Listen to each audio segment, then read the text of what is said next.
السلام علیکم دوستو، آج میں آپ کے لیے لے کے حاضر ہوئی ہوں کہانی موتیوں کے حجاب کا دوسرا اور آخری حصہ۔ تم یہ تجربہ بھی کر سکتے ہو، اس نے کرسی کی پشت کے ساتھ اطمینان سے سر ٹکاتے ہوئے جواب دیا۔ میں نے دروازے کی سمت ہاتھ لہرایا اور بولا، خدا حافظ، اب تم سے صبح 8 بجے کے بعد ملوں گا، اور ہاں، اب سیدھے راستے سے آنا۔ ابو طابا نے مجھے خدا حافظ کہا اور واپس چلا گیا، مگر میرے ذہن میں ایک کشمکش چھوڑ گیا۔ میں اس کی پیشکش پر غور کرنے لگا۔ وہ چھلاوے کی طرح میرے کمرے میں آن موجود ہوا تھا۔ میں نے پہلے کھڑکی بند کی، پھر اپنے دائیں ٹخنے کے ساتھ بندھا ہوا صندلی ڈبہ علیحدہ کیا جو میں نے وہاں ٹیپ کی مدد سے چپکایا ہوا تھا۔ یہی وہ جگہ تھی جہاں وہ ابو طابا کی نگاہوں سے بچ سکتا تھا۔ میں نے صندلی ڈبہ کھولا اور اس کے اندر رکھی چیز کا دوبارہ جائزہ لیا۔ یہ فراعنہ عہد کی فنکاری کا شاندار نمونہ تھا۔ یہ یشمک ریشم سے بنا تھا اور اس کا تانا بانا اس قدر شاندار تھا کہ تمام حجاب، جو تقریباً 4 فٹ لمبا اور 2 فٹ چوڑا تھا، وہ سارا صرف ایک انگوٹھی کے حلقے سے گزر سکتا تھا اور صرف ایک مٹھی میں چھپایا جا سکتا تھا۔ یہ ایک غیر معمولی چیز تھی۔ میں اس پر خالص موتی لٹکے ہوئے تھے جو حجم میں زیادہ بڑے نہیں تھے، مگر اس کی تاریخ بہت قیمتی تھی، اتنی کہ اس پہ جھوٹ کا شائبہ ہوتا تھا۔ اس کی تو نقل ہی ہزاروں پاؤنڈ میں فروخت ہو سکتی تھی۔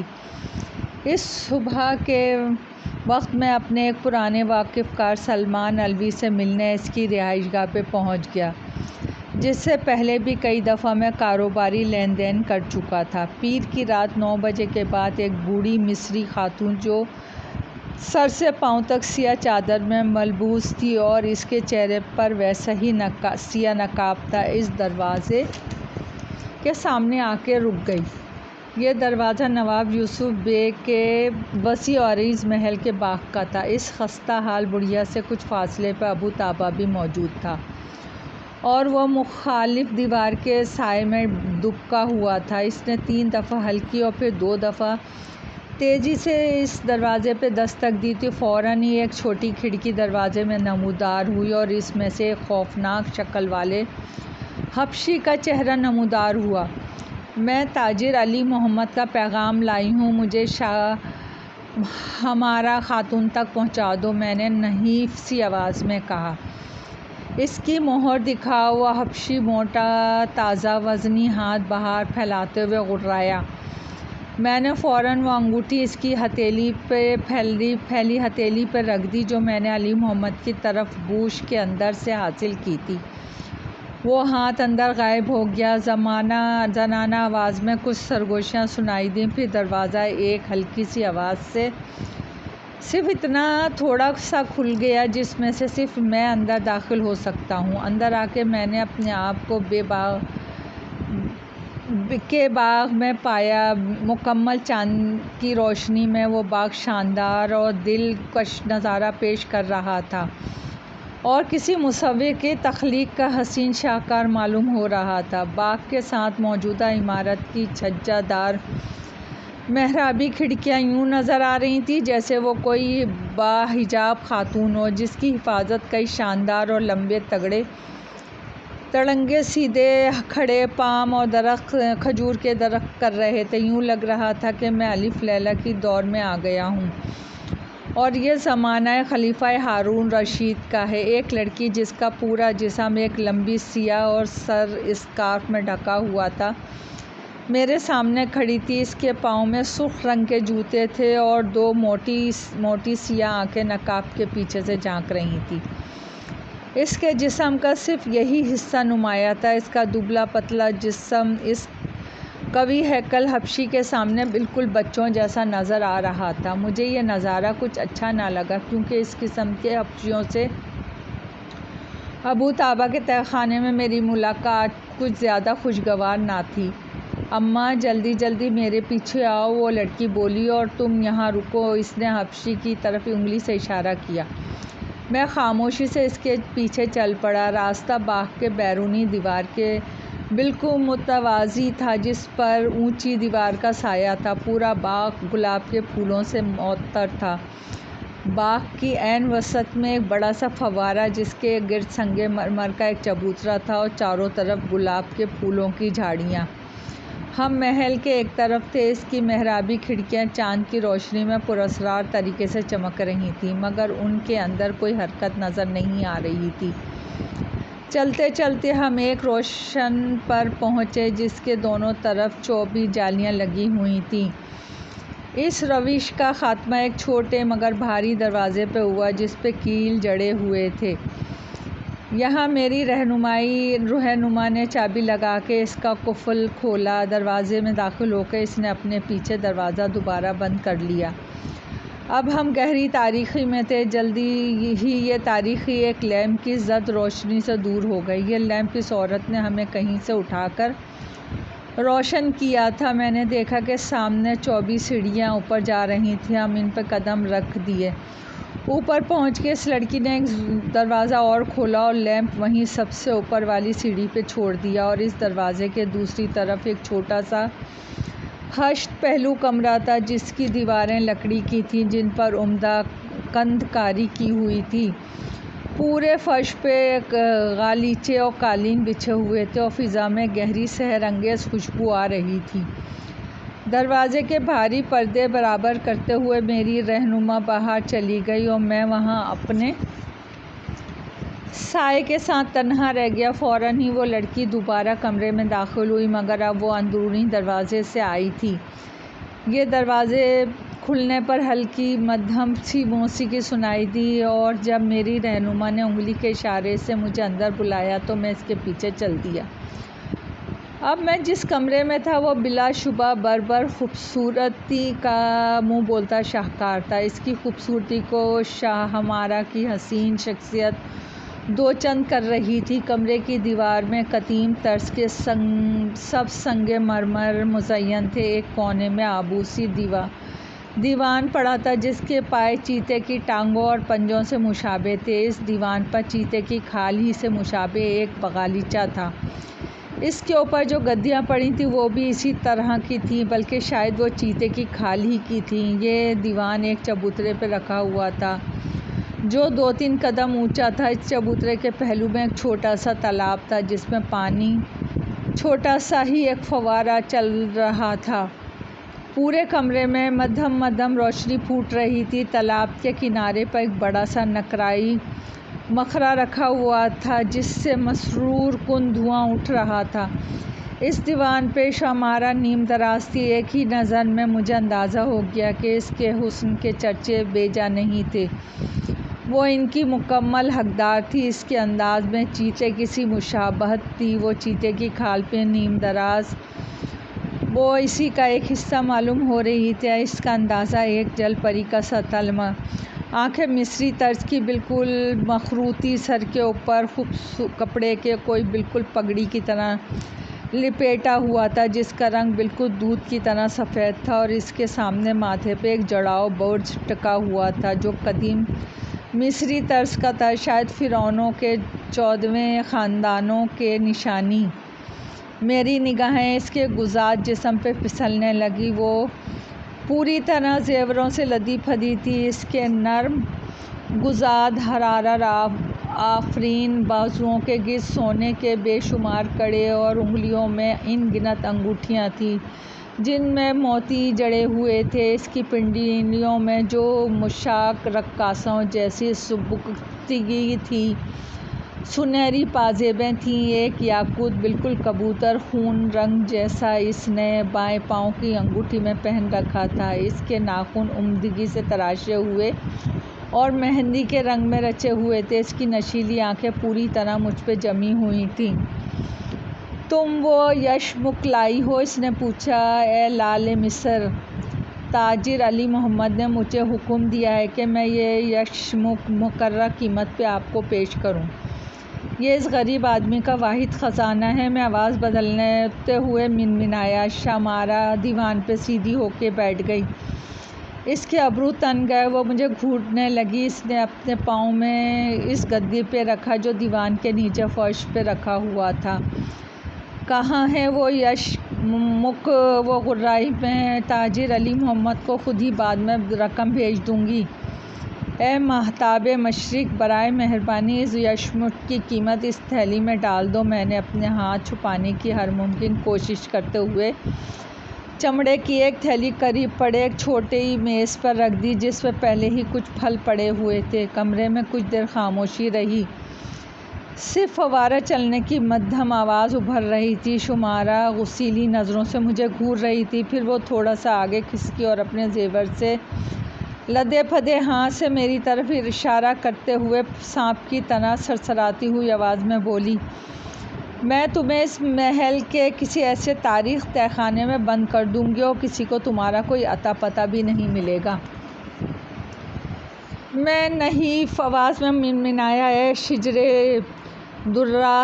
تاجر علی محمد باہر صدر دروازے پہ میری واپسی کا انتظار کر رہا ہے۔ اس نے مجھے یہ حجاب اس وقت تک دینے سے منع کیا ہے جب تک اس کی رقم میری تھیلی میں نہیں آ جاتی۔ وہ لالچی تاجر شمارہ دانت پیستے ہوئے بولی، پھر اس نے زیور سے مزین اپنے ہاتھ سے اس کنیز کی طرف اشارہ کیا جو میرے عقب میں کھڑی تھی اور بولی، اس کی مطلوبہ رقم اس کی تھیلی میں ڈال دو تاکہ ہم اس منحوس بڑھیا کی شکل کو یہاں سے دفع کر سکیں۔ اے حور بہشت، خدا تمہارا اقبال بلند کرے۔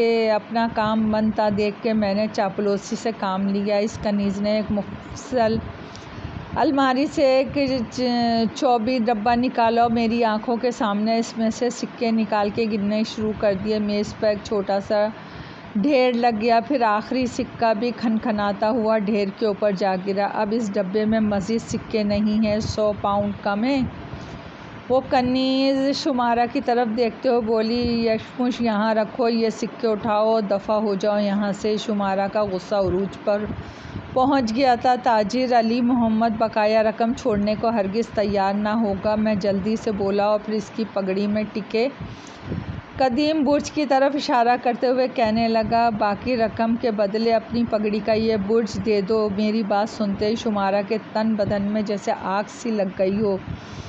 اس کا جسم ہولے ہولے کانپنے لگا اور وہ غصے میں کانپتی آواز میں بولی، یہ تمہارے غلیظ ہاتھوں کے لیے نہیں ہے۔ پھر اس نے اپنی ایک انگوٹھی سے ایک بڑی سی انگوٹھی نکالی اور اس کو سکوں کے ڈھیر کے اوپر اچھالتے ہوئے چلائی، لو تمہاری رقم پوری ہو گئی، اب حجاب یہاں رکھ دو۔ میں اس کنیز کی طرف مڑا جو رقم گن رہی تھی اور اس سے کہنے لگا، یہ ساری رقم اس تھیلی میں ڈال کے مجھے دے دو، مجھ بڑھیا سے یہ نہیں ہو سکے گا۔ اس شامی کنیز نے وہ ساری رقم لاپرواہی سے تھیلی میں یوں ڈالی جیسے سبزی کو ٹوکری میں ڈال رہی ہو۔ یوسف بے کے حرم میں اس طرح دولت سے بے اعتنائی عام بات تھی۔ رقم سے بھری وہ تھیلی میں نے اپنے لباس کے نیچے محفوظ کر لی اور پھر اس میز پہ جہاں کچھ پہلے رقم رکھی تھی ریشم کے کپڑے سے بنا ایک پیکٹ رکھ دیا۔ شمارہ نے جھپٹنے کے انداز میں وہ پیکٹ اٹھایا اور بے تابی کے عالم میں اس کا اوپری حصہ پھاڑ کے وہ موتیوں جڑا یشمک نکال کے پہن لیا۔ میں خلفاً کہہ سکتا ہوں، میں نے اپنی پوری زندگی میں اس سے پہلے اس قدر حسن کبھی نہیں دیکھا تھا جتنا وہ بربری حسینہ اس یشمک کو اوڑھنے کے بعد قاتل حسن کی مالک بن گئی تھی۔ میرا آئینہ لاؤ صفیہ، میرا آئینہ لاؤ، وہ بے تابی سے چیخی تو کنیز نے نہایت پھرتی سے آگے بڑھ کے چاندی سے بنا ایک آئینہ اس کے ہاتھ میں تھما دیا۔ وہ کچھ دیر اس آئینے میں اپنا سر تاپا دیکھتی رہی۔ اس کی بلوری آنکھیں ادھر بدھر گھوم کے اپنے حسن کا جائزہ لے رہی تھیں اور اپنے لوچدار جسم کی ہر لچک پہ واری صدقے جا رہی تھیں۔ کچھ دیر بعد اس نے وہ آئینہ ایک گدی پہ پھینک دیا اور اپنے دونوں ہاتھ کو پھیلائے ہوئے مدہوشی کے لہجے میں بولی، کیا میں مصر کی سب سے حسین عورت نہیں ہوں؟ مردوں کا دل میرا کھلونا اور میری طاقت بادشاہ کی طاقت سے بڑھ کر ہے۔ پھر اچانک اس کے چہرے کے تاثرات بدل گئے اور میری طرف دیکھتے ہوئے وہ ایک کنیز سے کہنے لگی، آئینے کو بھیجو، وہ محمود کو جا کے بتائے کہ بڑھیا آ رہی ہے۔ پھر وہ مجھ سے مخاطب ہوئی، بیرونی کمرے میں انتظار کرو بڑھیا، تمہاری موجودگی میرے اعصاب پہ بھاری ہے۔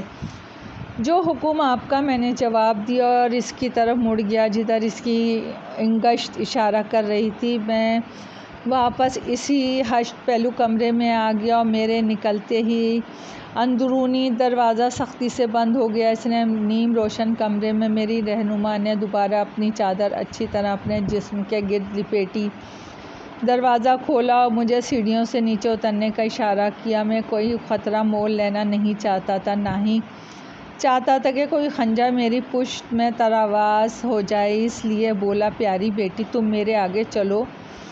وہ بلا حیل و جھجک فوراً راضی ہو گئی۔ میرا شک بے بنیاد تھا۔ ہم اندھیرے میں بلیوں کی مانند بے آواز سیڑھیاں اترتے رہے، پھر واپس باہر محفوظ راہ گزر میں آ گئے۔ دیوار کے نیچے سائے مزید گہرے ہو گئے تھے اور چوڑے بھی۔ جب ہم باغ کے آخری کونے تک پہنچے تو میں نے محسوس کیا کہ راستہ پہلے سے نسبت کچھ زیادہ طویل ہو گیا ہے۔ میں نے جبری طور پہ کسی انجانے خطرے سے نمٹنے کے لیے ہاتھ اپنے آگے کی طرف پھیلا رکھا تھا۔ آخر پھولوں کا وہ گنج دکھائی دیا جس کے پیچھے باغ کا صدر دروازہ تھا۔ یہاں میری رہنما رک گئی۔ یہاں سے مجھے واپس جانا ہوگا اماں۔ وہ رہا سامنے دروازہ جسے محمود تمہارے لیے کھول دے گا، وہ تیزی سے بولی۔ خدا حافظ، اللہ مہربان و رحیم و کریم تم پر اپنی رحمت کرے، میں نے جواب دیا تو وہ تیزی سے واپس مڑ گئی۔ مجھے محسوس ہوا میری مہم اپنے اختتام کو پہنچ گئی ہے، مگر میں زیادہ محتاط انداز میں آگے بڑھا۔ میں نے اپنا ایک ہاتھ احتیاطی طور پہ اپنے آگے پھیلا رکھا تھا اور یہی احتیاط میرے کام آ گئی، کیونکہ دروازے سے چند قدم دور رسی کا ایک پھندا عین میرے اوپر آ گرا اور میں ایک ہی جھٹکے میں کس گیا۔ میری احتیاط کام آ گئی اور میرے اٹھتے ہاتھ نے اسے پوری طرح کسنے نہ دیا، ورنہ اس کا پھندا مجھے پوری طرح بے بس کر سکتا تھا۔ میرے صیاد نے عقب سے مجھ پہ چھلانگ لگائی اور پلک جھپکنے میں پھندے کو کسنے لگا۔ میں تیزی سے واپس مڑا۔ میرے سامنے سفید دانتوں کی نمائش کرتا صدر دروازے کا حبشی محافظ محمود پھندے کی رسی تھامے کھڑا تھا۔ یقیناً یہ اس کی حرکت تھی، اس کی مالکن کے حکم کا نتیجہ۔ میں نے اپنا ہاتھ کی مٹھی مضبوطی سے بھینچی اور سیدھا اس حبشی کے جبڑے کا نشانہ بنا لیا۔